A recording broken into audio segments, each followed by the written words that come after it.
Mənzil alan zaman aldanmamaq üçün onun sahəsinin əvvəlcədən müəyyənləşdirilməsi çox vacibdir. Çünki müşahidələrə görə bəzi tikinti şirkətləri mənzil satan zaman onun sahəsini, ölçüsünü düzgün hesablanmır və bu da vətəndaşa əlavə vəsait itkisinə başa gəlir. Düzdür, vətəndaş onu vaxtında aşkarlasa və məhkəməyə müraciət etsə, həmin əlavə ödədiyi vəsaiti o düzgün hesablanmamağa görə alınan əlavə vəsaiti geri tələb edib ala bilər məhkəmə yolu ilə. Amma bir çox hallarda bu mümkün olmur. Çünki bəzi vətəndaşlar heç maraqlanmır və deməli mənzilə sahib olan zaman onun sahəsi ilə maraqlanmır. Bəziləri isə məhkəməyə müraciət vaxtını ötürür. Nəticədə vətəndaş, yəni mənzil alan şəxs on minlərlə vəsait itirir. Bəs nə etmək lazımdır? Niyə baş verir bu?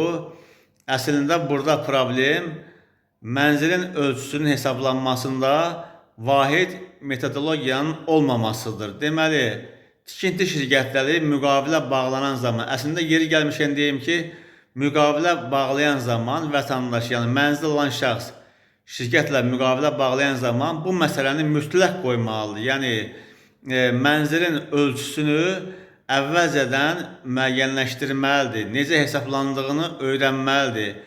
Məlumatınız olsun ki, koridordur, balkondur, üşşəbənddir, loziyadır və digər belə deməli, əlavə bu sahələr var ki, bunlar aşağı əmsalla hesablanır. Yəni 10 kvadrat metrdəki balkondursa, o 10 kvadrat metr mənzilin sahəsinə əlavə olunanməz. Həmin 10 kvadrat metri 0,3 əmsalı ilə hesablanmalıdır. Məsələn, deyim ki, o balkon 10 kvadrat metrdirsə, o 3 kvadrat metr hesablanmaqla mənzilin sahəsinə əlavə olunmalıdır və bu ümumiyyətlə digər ayrı-ayrı yardımçı sahələr var ki, bunun aşağı əmsalla hesablanır. Bununla bağlı mən geniş material çəkmək fikrindəyəm. Məni izləsəniz, həmin geniş materialla tanış ola bilərsiniz.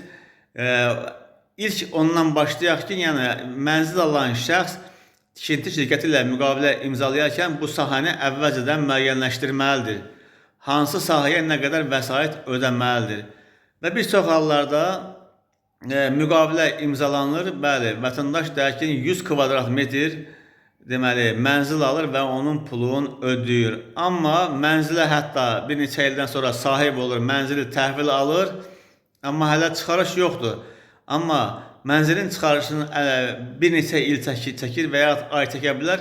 Mənzilin çıxarışını əldə edəndə məlum olur ki, bu 100 kvadrat metr üçün ödədiyi vəsait çıxarışda 80-85 kvadrat metr deməli mənzildir. Beləliklə, nəticədə mənzil alan şəxslə vətəndaşla tikinti şirkəti arasında mübahisələr yaranır və hətta bu məhkəmə çəkişmələrinə kimi gedib çıxır. Ona görə də nəticədə vətəndaş həm get-gələ düşür, həm də əlavə ziyan edir. Bax, bunun olmaması üçün vətəndaş, yəni mənzil alan şəxs tikinti şirkəti ilə müqavilə bağlayanda bütün bu detallar hamısı aydınlaşdırılmalıdır, nəzərə alınmalıdır. Problem dediyim kimi vahid metodologiyanın olmaması, yəni tikinti şirkəti bütövlükdə mənzili divardan divara, iç divardan divara yox, çöldən çölə hesablayır. Belə sadə dillə desək, çöldən çölə hesablamaqla həmin vəsaiti qarşılığında pul alır. Amma hesablanma belə aparılmamalıdır. Hesablanmanın qaydası var, necə hesablanmalıdır. Amma tikinti şirkətləri nədənsə buna əməl etmir.